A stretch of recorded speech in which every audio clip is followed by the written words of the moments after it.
The state of work is changing. Things are going digital. We know that. Employers are starting to hire based on an individual's public resume that they post online via content, newsletters, YouTube videos, or anything else that helps display their credibility and authority without you having to try and prove it to the employer. And to add on top of that, people are and have been losing trust in the traditional education system, and they are resorting to internet creators for their future success, both personal and professional. Because think about it, when's the last time that you've heard someone say like, oh, I am so proud, like I use everything that I learned in my degree for my job. That's not how things are moving. Instead, I've learned what I know about the gym from YouTubers that talk about fitness. There are infinite perspectives that I can study and become my own personal trainer and my own personal expert, rather than I don't have to give that advice to others. I can if that's something I want to do, and I do for business and spirituality and personal development. But when it comes to the gym and health, I have the full ability to tap into my desire for self-education, and I can become my own personal trainer. I can become my own relationship therapist. I can become my own psychologist. I can become anything that I want to become, because there is ample education out there that I don't have to shovel over $40,000 to acquire to become an expert in that field. And now client work, like freelancing, when they want to break out of this traditional system of like either employment or other things, people usually go with the freelancing option. They learn a skill, they sell a skill, and they get stuck in a new rat race that they have created for themselves in terms of, I need to find clients in order to survive, and they're going to pay me this much, and you're a commodity because you're a specialized robot that performs one specific task that other tools are starting to automate out. Because that's the thing, is one thing that a lot of people leave out about freelancing, or what they don't tell you, because I've experienced it and some people are starting to talk about this, but I was a freelancer and I pivoted out of it because I realized that you need to truly become an expert. And that does not mean being a specialist. If you want to become a web designer, great. That is an incredible first option to go with to start making some money. But in order to charge $3, $4, $5, $10,000 for a service to be able to generate wealth and be able to take on less clients so you have more time on your hands, you have to understand that the low ticket freelance jobs are being automated out. I can go and build an absolutely fucking beautiful website for $10 with a specific software, because that's what web designers are doing nowadays, is they are using software and they're using their mind and their creative ability to apply that software to someone else's business. And because that business usually doesn't have the time to do so for themselves. And now I'm a big proponent of the one person business model. And so if you're coming into the creator economy, or even for like influencers, and you're trying to sell to these people because it's the future and that's what you should do, and it's an opportunity that you should hop on, I'm not saying this lightly, please note this down, is that if you want to target other creators and become a creator yourself, you're going to have to go more towards the side of education, right? If you were to come to me, I don't want a website built for myself. I want to learn how to do it. So you can either teach me, or I can go buy a software and learn how to do it myself. But in many cases, I don't want to spend that time to learn how to do this one specific thing just because it doesn't interest me. So I would rather pay you $1,000 to get on a call with me and tell me exactly how to build a website. I don't need this. Don't reach out to me for this. I was a web designer in my past. I can do that specifically fine. But if you find a problem in my business that I'm unaware of, and you make me aware of it, and you persuade me as to why it's going to help my business, for me to pay you $1,000 to teach me that step-by-step system that will save me X amount of time wasted, then I may buy from you. And so the highest paid freelancers that do the work for you, they use their creative ability. They use their mind. They don't rely on a software with cool templates and other things to be the main part of their service. They understand a mix, a range of skills that then they can come and build a solution for your business. So for example, if a coach is having trouble generating leads, then I'm going to come in and I'm going to say, okay, you need a landing page. So I need to know web design. You need copywriting for that landing page. So I need to understand persuasion, marketing, and copywriting. And then I need to understand their business as a whole, right? Because then they opt in and they get put into an email sequence that has follow-ups and other things. And that's a much better, well-rounded service that fits someone's specific business in a way that will get results. And that is impossible to just outsource to one specific software to do it all for you. And so as humans, this is what we do. We have the ability to think and build. We build tools and solutions that make life easier for us. This is never going to stop. We're going to continue doing it. So if you are not a builder, then you are going to be built over, or you are going to build for someone else. So that was kind of just an introduction to lay the framework. But in the last video, we talked about the one-person business model, how to productize yourself. And now I want to talk about what I call a value creator, or in some cases, a synthesizer, which we'll also touch on. But the value creator is a way to go about the one-person business model, because there are infinite numbers of one-person business models, right? It's not limited to digital products, information products, courses, coaching, consulting. Like, turning yourself into a business is what I'm talking about here, and being a value creator is a way of doing that. So this is a new career path that the internet has created. I've talked about how 60% of new jobs have yet to be created. They're going to be created by the internet. The value creator, or the educator, is going to be one of them. One that takes it on as their responsibility to research a specific crevice of reality that nobody has explored, or at least explored in that combination, right? You can explore many different interests, and then you synthesize those, you connect those, and you educate other people. You play your role in the shift away from the traditional education system that can't keep up with how technology is evolving. So, value creators are the people that earn with their mind, not their time, so they can stay as a one-person business without limiting their income. They research their obsessions and distill their learnings with writing, video, and other internet content. They become a one-person media company, right? They build their name on social media with media, so videos, writing, graphics, and then they sell a product from that traffic, right? Because now you have traffic, now you need a way to monetize and send people to, and we talked about that in the last video. Third thing, they get paid for aggregated knowledge and experience in the form of digital products, or physical products if you want, but everyone should have some form of digital product.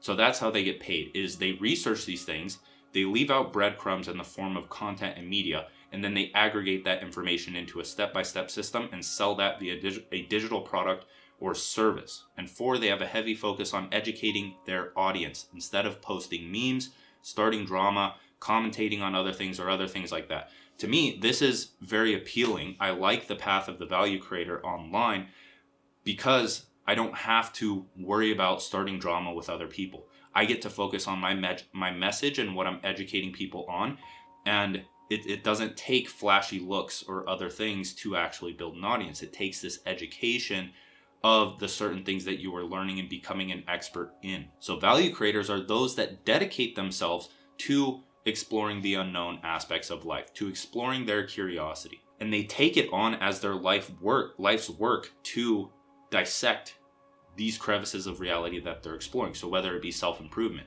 marketing, business, spirituality, metaphysics, philosophy, email marketing, whatever it may be, you just have to start learning and making connections and letting one thing lead to another by curiosity.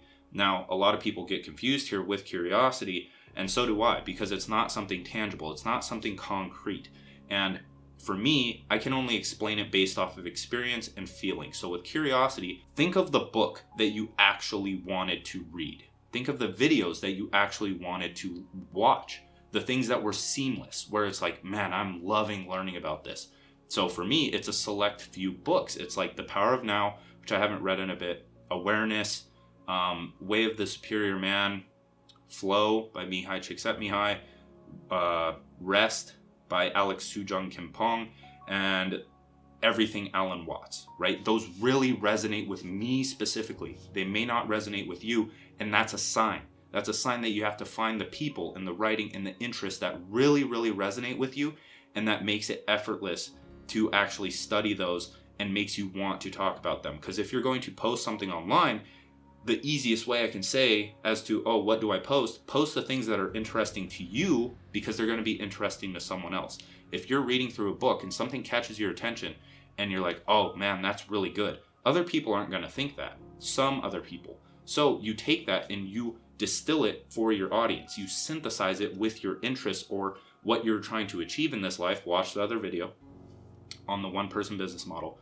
And then that's going to be interesting to them because they are similar to you. So it's not about transitioning from consumer to creator. It's about transitioning from consumer to researcher first, because you have to research and gather your own knowledge before you can create with it, right? You have to dissect other things via reading and then order to reconstruct them into your own creation or writing or video or newsletter or whatever it may be. Because a researcher, to me, it implies that you are intentionally consuming information. You have a goal of how to use that information and apply that information. So if your brand or you as a person are working towards a big goal in your life and you're researching specific things, let's say you're working towards financial freedom, but you're very interested in spirituality, well, how is it helping you get there, right? That's a very unique perspective, and that's a very unique connection that you can make. And so here's a graphic of the value creator. We start with genuine interests, and the skills you need for that are research, learning, and note-taking. Those are things you have to do on a daily basis. So what are you obsessed with learning? We talked about that. The next thing is creating your unique perspective. If you need help with this, I highly, highly, highly recommend you download my free creative challenge. It's called 7 Days to Genius Ideas. It will change everything. I don't say that in a platitude sense like, oh, it'll change your life. It will fucking change the way you see the world and your content. It'll branch over into content. So for forming a unique perspective, you need critical thinking, open-mindedness, and self-improvement. Next thing is actually creating value from that. So how will they help others reach that goal? How will your unique interests and perspectives help other people? And for that, the skills you need are marketing and sales, writing and thinking, education, and teaching. And then now that you have value, because you understand how to structure a persuasive message by studying those skills, then you need to distribute that value. So the next thing is value distribution. Where can they find your value on the internet? So you need to understand social media, digital tools, and leverage building. And so if you have to screenshot that graphic and start just generally researching those skills, get the big picture of what they are and how to do them well. Because here's one other thing, right? I was watching an actualize.org lecture the other day, and he mentioned how like reality or like the school system and government and other things, they're compartmentalized, right? When you go to school to learn one thing, let's say the biology department or the chemistry department or the business department, right? You're limited. You're studying those things only when reality is not compartmentalized. Business, it's a part of life. All of your life plays into it, and we need more people. We need more synthesizers to come in and research their interests and use that to create an entirely new category, because like life isn't compartmentalized. You need to be able to understand the full picture and connect the full picture together in order to help people achieve their goals in life. We need more people that can do that because it isn't easy. It's incredibly difficult and fun to research what you want to research and embrace the unknown or the unconventional and uncomfortable path in life. It is 10 times more rewarding. Any platitude will tell you that. And those platitudes, the cliche quotes on like, oh, break out of your comfort zone, like they've lived a long time because they are very, very, very important. No matter how many times they've been conditioned into your head to the point of you thinking that they are boring and insignificant. So this all sounds great, but how do you start researching your interests effectively? And that is by exploring the unknown aspects of reality through consciousness, because reality is infinitely complex, connected, and perspective based. You are a perspective vessel. The way that you consume information is going to be different from how others consume it. You are going to interpret it based on your worldview, and then if you create with that worldview and you help put it out there, then it's going to be different from other people's perspectives. So how do you explore this crevice of reality or part of the unknown? You deconstruct holes into parts. Then you reconstruct those parts back into a whole, because the universe, or God, or infinite intelligence, or whatever it may be, it has divided itself into infinite different parts. It is a whole and it is a part. And those parts exist because of distinctions, right? It's just infinite different distinctions. And I don't want to get all philosophical here. We'll dive into that in another time. But you have to understand that the only reason that people or things exist, like in the philosophical sense, the only reason they exist is because of relationship. It's because of distinction. It's because I am not this, so I am this, right? I am not that camera, so I am human being. I am not, like, if you're just floating in a void, you yourself would cease to exist because you have nothing to compare it to. So let's make this a bit more practical. So the first step is choose an obsession. And with this, don't try to outsource this. You can't just be like, what's my obsession? I don't know. What is your obsession? Have you tried anything? Have you gotten pulled down a rabbit hole before? Like, you have to try a bunch of different things. If you don't know, try. If you don't try, you'll never know. So try literally everything that potentially catches your interest, because your mind, your ego will try to distract you from this. If you see something like, oh, well, that'd be cool to study or learn on my own, but that video game, that sounds really nice. Oh, that, like, going out with my friends, that sounds really nice. I have nothing against video games or going out with your friends, but if it's distracting you from making progress, then yeah, there's a problem there. So if you need a starting point, look at your browser history on YouTube, Google, whatever it may be. Look at the last videos you watched and look at what you naturally consume to learn, not to distract yourself. What do you go on social media to learn? Who are you following that are actually educating others, and how can you emulate them? How can you reverse engineer? How can you deconstruct that whole into parts? How can you reverse engineer their success and follow it? And another thing is to look at your life and see what you do. What have you improved the most in your life? If you're a gym junkie, how has the gym helped you? If you're a runner, how has that helped you? If you're an autodidact or a polymath and you just love researching everything, how has that helped you? How can you help other people become that, and how has it benefited your life? So number 2 is to research that obsession from all angles. So to do this, you have to follow people that you disagree with that are talking about your topic of interest. You have to buy, let's say, a best-selling book that goes over the fundamentals of that obsession. You need to get the big picture before you can start understanding the tactics and the little details, right? You have to obsess over the big picture rather than the technical details. Don't get trapped in the technical details. View everything from the meta perspective of the big picture of that specific obsession of yours, the thing that you are researching. And you have to come at it from, I want to understand this holistically. I want to understand all perspectives. If you're a health guy, then study the benefits of a vegan diet. Even if you absolutely hate and you're tied to the ideology that veganism is bad, look at the benefits. See why people do it. Be able to be nuanced and navigate your way through a conversation on health, and then go and look at carnivore. If you are so attached to carnivore, then force yourself to look at the research that disproves carnivore, and vice versa. For everything, look at both sides of the coin. If you're attached to the ancestral diet, then maybe try veganism. Like, break out of your little bubble of comfort that you put yourself in and continue growing by trying new things and researching the entire domain. So the best thing you can do is just learn about it every day. Immerse yourself in that obsession and people that are teaching about it. Unfollow every single social media account aside from the ones that are putting out good information that you can study. Put books on your desk. Cue a podcast for the next day.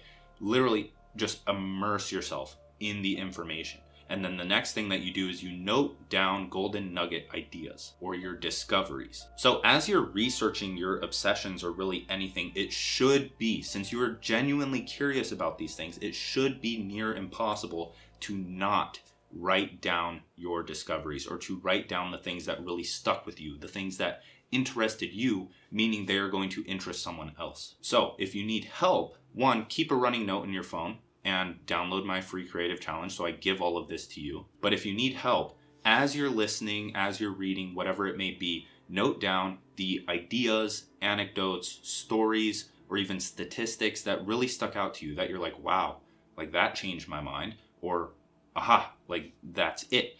It's hard to put this into like tangible words because you can't, but when you get that excitement, that's what you write down. And so with all of this, when you go to write content, or you go to create a video, or you go to outline a podcast or something like that, all of these things that you've written down, they're building blocks. You literally just copy paste them over and you structure an argument about based on what you want to talk about. And these will serve as foundational ideas for your content. Like, one thing that I do for my YouTube videos is, one, I watch good YouTube videos and I know what performs well in the algorithm, and I take the title of the video. So let's say one that's coming in the future that I'm writing about in my newsletter right now is called The Power of Being Alone.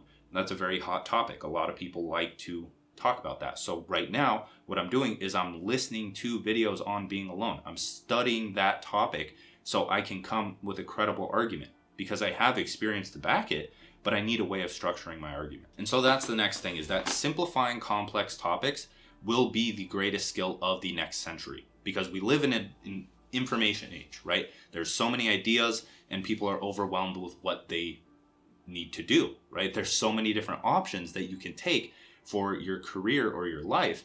And we need people that can come and organize and simplify this information that's being put out there, because people are making new discoveries left and right. People are creating new knowledge left and right, and they're distilling it in the form of internet content. And so the biggest mistake you can do here, because you're researching your interests, right? You're researching, you're noting things down, but the worst thing you can do is let knowledge outpace execution. You have to apply what you learn, because you don't learn to write by reading about writing. It's going to help, it's a good guide, but you have to actually practice it, right? You can't study a senior's level English course if you're in first grade, right? Or you haven't written anything in your life. It just doesn't make sense. It's not going to apply, and you're going to be like, oh crap. And you need to go back to the fundamentals. You need to go back to first grade English and practice. And then you need to go to second grade English and then practice. And you need to go to third grade English and practice. And if you skip any of those steps, you're not going to learn to write effectively. Or it's just going to take you 10 times longer, because you're going to try and write like a senior in college, and then you're going to have to go back to fourth grade. But there's also a trap there, because with value creation, you need to make your knowledge valuable, right? There's only so many things that you can like practice tangibly, right? There's ideas that you have to munch on and contemplate and go on walks and let your default mode network, let your subconscious mind bring ideas to your conscious mind, so you have firepower to write with. You have to sit down and you have to sit with a topic and just think about it. You have to contemplate. You have to go in. You need to introspect and self-reflect and understand, like, okay, what is the true value in this message? What has this helped me with in my life? And now the next step is absolutely crucial. You need to put your value on the public market. So you need to turn the value that you've created into internet content, and you need to post it, because you need data. You need to understand if your ideas are truly valuable or not, or if they are perceived as valuable. Because you can write like Alan Watts, you can write like a philosopher, but if you post it online and you're not growing and you're not getting any engagement, and because of that you're not making any sales, it's not going to be sustainable, then how are you going to do that for a full time? You need a balance of internal and external. You need to play the game, the external game, from a place of I want to give value. Okay, so we understand how to find and research our obsessions, but how do we package up that knowledge and turn it into something of value that other people will like, engage, and follow along with? So the first step is choosing a media platform, because you're going to be distributing your value via media, right? You're going to be composing a message from your knowledge, from your own unique perspective, and distribute it via media. That's all the internet is, right? That's how you reach anyone. That's how you build a readership. That's how you build an audience. There is no way around it. You have to create content. You have to create media. So I personally prefer Twitter. That's what I started with. That's what many people in my network have started with. They've grown on there because it is underrated and untapped. And there are just so many different benefits behind starting on Twitter, because I tried everything before. I tried a fitness YouTube channel. I tried a digital art page on Instagram. I tried paid ads, SEO, all of this other stuff to try and grow my brand. And now I was missing crucial pieces. But when I got on Twitter, everything just clicked. All of my knowledge clicked, and I'm just like, okay, I know how to make this work now. And it was easier because Twitter, you need a profile picture, but you don't need to post any images, right? It's an idea platform. It's a platform for ideas and writing. clear articulation and communication. That's what all of this is. That's the foundation of everything. There's a reason that people screenshot their tweets and post them on other platforms.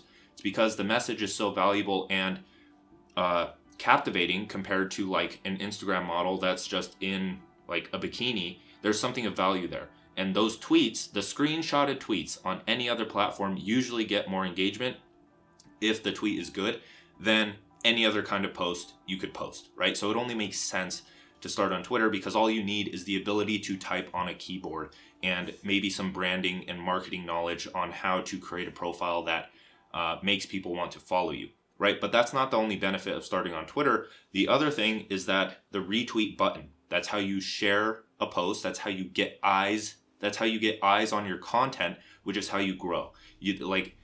I feel like people are so confused with how to grow. It's like, I'm posting content every single day. And it's like, this isn't YouTube where those are going to build up. And over time, if the SEO is good, then you may gain a following. This is, you need to write good content and you need to put 100% of your effort, 90% of your effort on getting it in front of other people. And so the retweet button is just a click. On any other social media platform, it's much higher friction to share another post. It's much higher friction to get eyes on your posts, therefore getting them on your profile, therefore having them follow you. So take that into account, and the comments, right? The comments are just better on Twitter. It's more of a forum, and people go to the comments more than they would on, say, Instagram, right? So if you're commenting on Instagram, all you see is like a username and then a line with whatever they're commenting. But if you comment on Twitter, they see your profile picture, so they can tell if you're a creator or not. If your branding is good, they see your name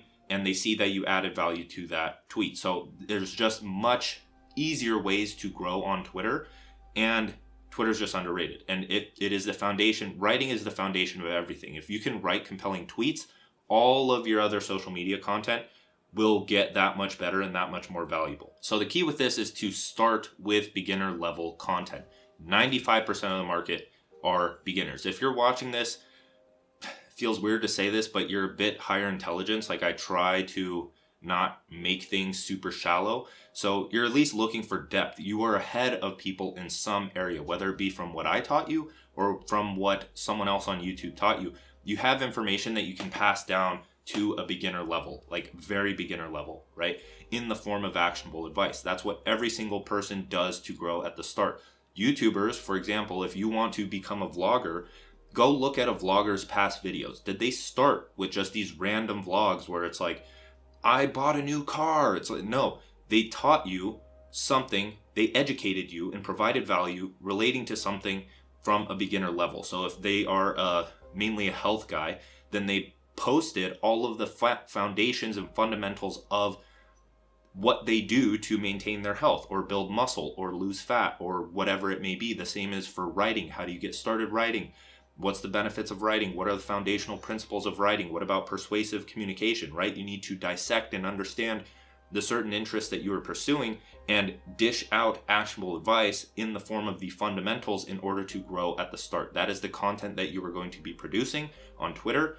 And just be aware of this. When you're scrolling on Twitter or Instagram, don't just scroll and consume the content. That's the consumer mindset. The creator, he takes it, he looks at it, he deconstructs it. Why did this do so well? Why is this type of content performing well? And if this content is performing well, how am I going to take whatever it is here, the essence of this post, make it my own so I can also grow and play the game? So that's step number 1, is choose a media platform and just start posting. Step number 2 is to learn to capture attention, because that is the name of the game in just this information age, this idea age where there's too much information, there's too many ideas.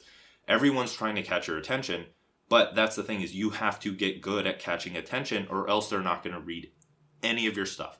If you can't stop them to read your post, how are they going to like your post? How are they going to retweet it? How are they going to comment? How are they going to click on your profile to try and find out more? How are you going to catch their attention on your profile? How are you going to lead that attention to your lead magnet? What about your emails? What about a product? What about a service? How are you going to guide their attention throughout all of this? But the thing here is you don't have to become a sleazy used car salesman to catch attention. It's like, but wait, there's more. No, you don't have to do any of that shit. You just have to understand and study psychology And I'll give you a few examples of like how to capture attention based on psychological principles. So the first is problems, right? If you have studied marketing, if you studied copywriting, if you studied branding, everything revolves around problems.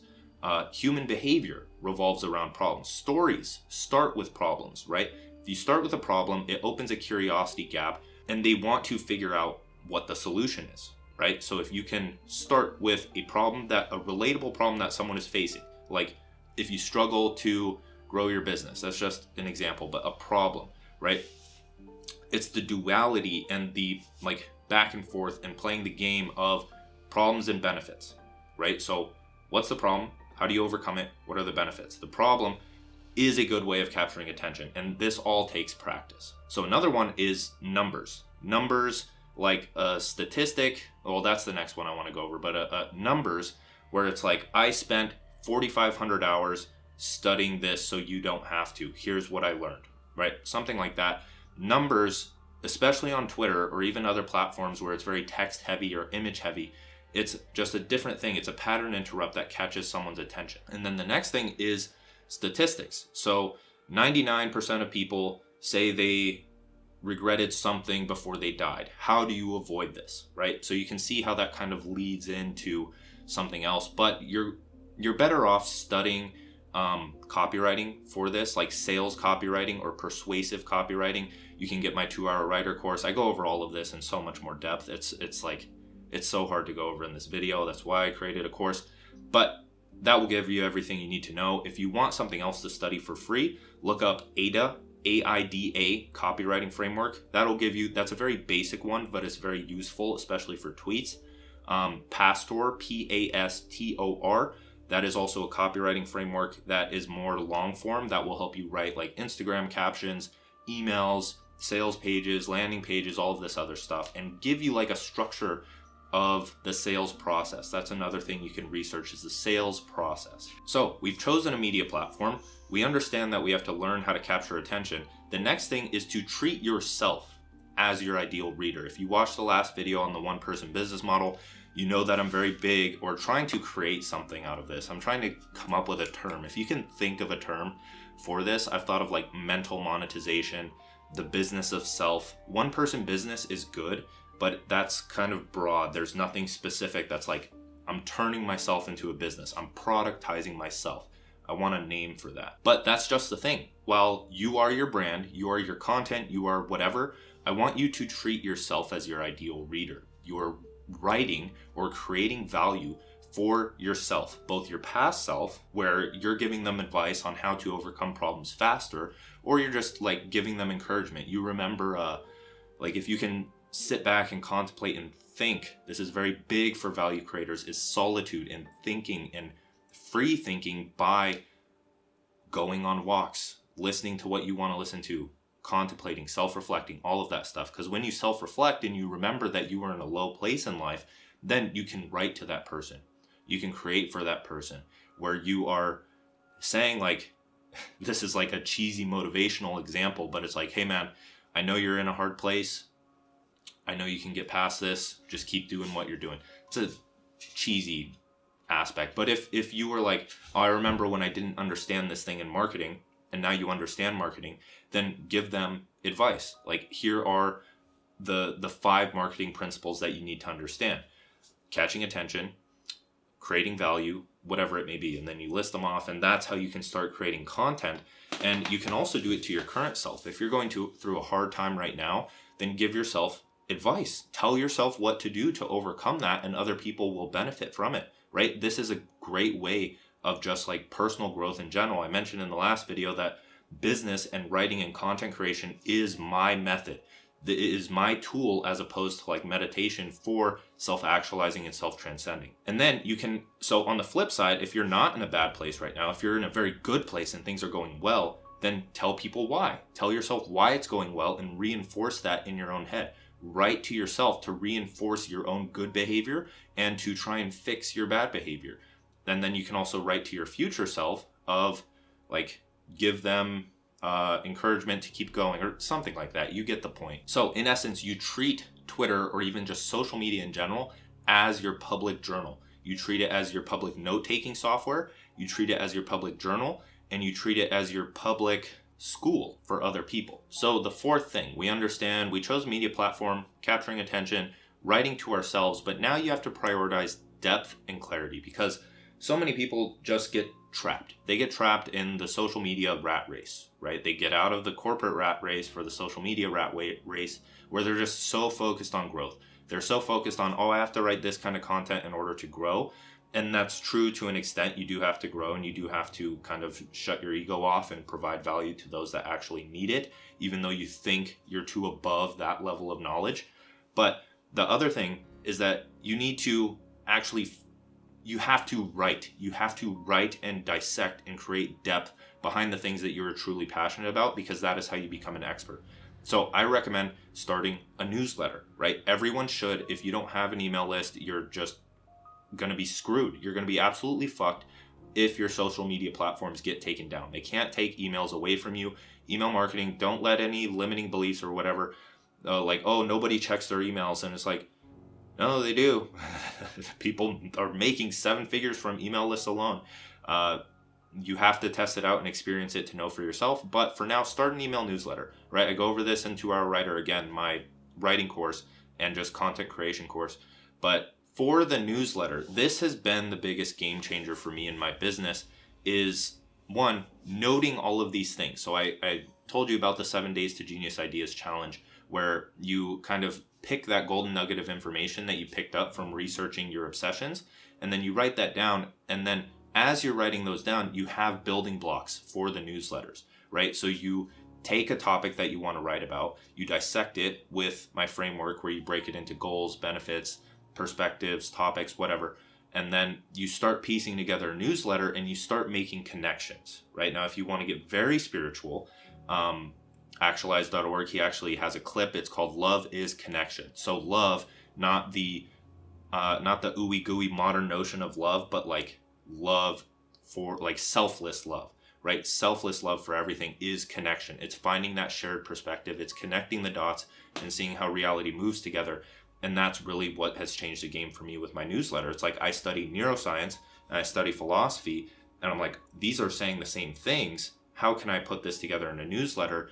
And that forces me to be able to articulate these things. This is what's helped me so much with YouTube videos, is that my thoughts are actually clear now, because I'm taking notes on things, I'm dissecting them, I'm fleshing them out, I'm writing them in my own words. I've been writing for a long time, so that's another advantage of mine. But then I'm able to articulate things just so much better. Like, you go and watch a YouTube video from even 6 months ago, let's say like 8 months ago, they were nowhere near this level of just articulation. Like, it can happen that fast if you dedicate yourself to creating valuable long form content and opting out of the short form content rat race, while still maintaining that and systemizing that so you can grow. But most of the value and sales are going to come from nurturing your audience in your newsletter. And then that newsletter can be taken and turned into a YouTube video, a podcast, or really however else you want to deconstruct it, because you're creating all of this value. And then you can turn certain points into tweets and all of this other stuff. So the gist of it is that becoming a value creator, that may be my name for all of this, becoming a value creator is a very viable and purposeful career path. I feel like I've been working towards becoming this myself for my entire life, and I just didn't know what it was, or that it was a possibility, or other things like that. And it really is, if you stick it out and you stay consistent. And you're not going to know what you're doing for majority of the time. I still don't know what the fuck I'm doing. It's like, yeah, I'm in a much better place financially, mentally, and physically, but it's not like you have a vision for your future, which is important. It's not like you have a vision for your future and then you get there one day and you're like, I achieved it all. It's like, nope, you feel the same. I'm in the same human body. I have the same human senses and perceptions, and I'm just at a better place. I'm much more calm. I'm much more stable. I'm not acting out of survival as much. And I really attribute a lot of that to just writing and creating value, not only for myself, but for others, and having everyone benefit from it. And it's been such like a personal growth journey in itself. So I would recommend, I would say try it out, right? As with the obsession things, like try it out, stick out that initial like period where you don't know what you're doing, right? Because when you start playing a game, and if you don't have an instruction manual and you don't know how to play the game, it's not going to be fun. So you eventually pick it up. You pick up on it. So give it 2 weeks, give it a month, and then see if you become obsessed with it, because you probably will. You'll see that first spark of growth and you'll be like, oh shit, this is possible. And then you'll just double down. And eventually 3 years later, you'll be at close to 500K to 1 million followers across platforms. So truly grateful for all of you that are here. We recently passed 10K. We passed 10K on YouTube. I'm so stoked because YouTube is different. I'm dragging on here, but YouTube is very special to me. It's very special to me. It's something I've been putting in work into for a long time. Compared to other social media platforms, it hasn't grown nearly as much because I want it to be one of those things where I can provide like the most value and like aha moments and mindset shifts imaginable. So if I've done that for you, one, thank you for being here. I wouldn't be able to do that if that relationship wasn't there. So that connection wasn't there. So I love you guys. And to end the video, check out the links in the description.